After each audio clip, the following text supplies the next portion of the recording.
Well, breaking news at noon, the Benton County Sheriff's Office is investigating the death of an inmate. Lieutenant Shannon Jenkinson says Bentonville police arrested Blake Dover for a DWI third offense and refusal to submit a chemical test.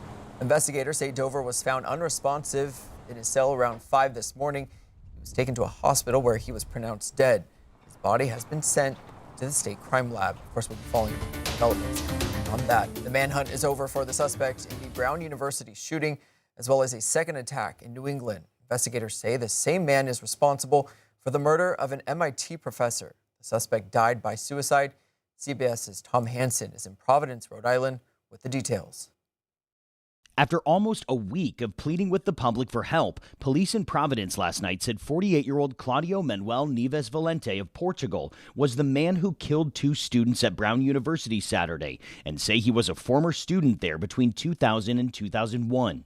The search for Neves Valente ended here, 90 minutes from Providence in Salem, New Hampshire, inside this unoccupied storage facility where he had rented a unit. He was found with a self-inflicted gunshot wound. This was always going to be an investigation where something was going to break it open. For days, the public and law enforcement had relied on these images of the gunman near the Brown campus Saturday. But a break came on Thursday when investigators say a witness came forward and described his interactions with Neves Valente before the shooting at Brown. I think it was under an hour.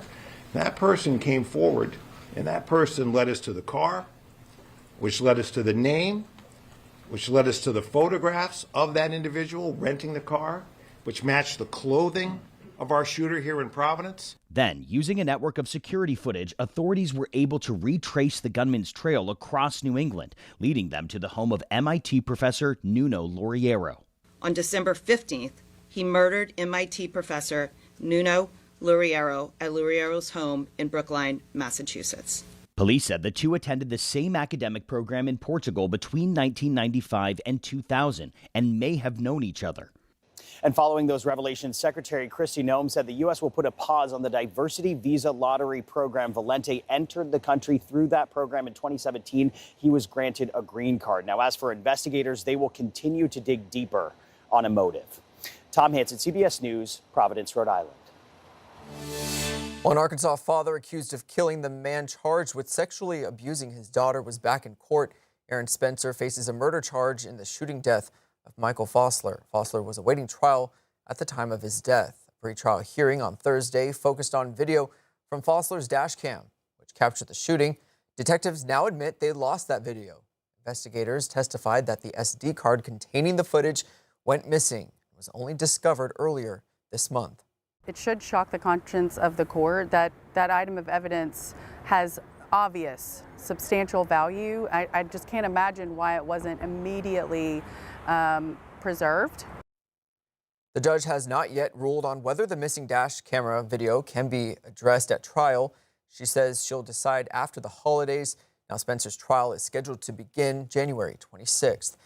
And developing this morning, a former youth pastor with ties to Northwest Arkansas is facing child sex crime charges in Oklahoma. The Oklahoma Attorney General's office says 68-year-old Joseph Lyle Campbell was indicted on child sex crime charges while working as a youth pastor. These allegations stemming from the 1980s.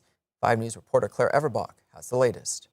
According to the Oklahoma Attorney General's office, Campbell is accused of sexually assaulting 2 minors, one who was 11 or 12 years old and another who was 14 at the time. The alleged crimes are connected to his time working at a church in Tulsa. Reports also indicate Campbell later worked at a church in Siloam Springs. 5 News followed up with Siloam Springs Police as part of our reporting. Chief Deputy Derek Spicer says the department reviewed its records and found no reports or complaints involving Campbell. The church where Campbell is reported to have worked says they're unable to comment on the allegations, but provided a statement emphasizing the safety of children and the congregation. More recently, according to the Oklahoma Attorney General's office, Campbell has been a pastor in Blue Eye, Missouri.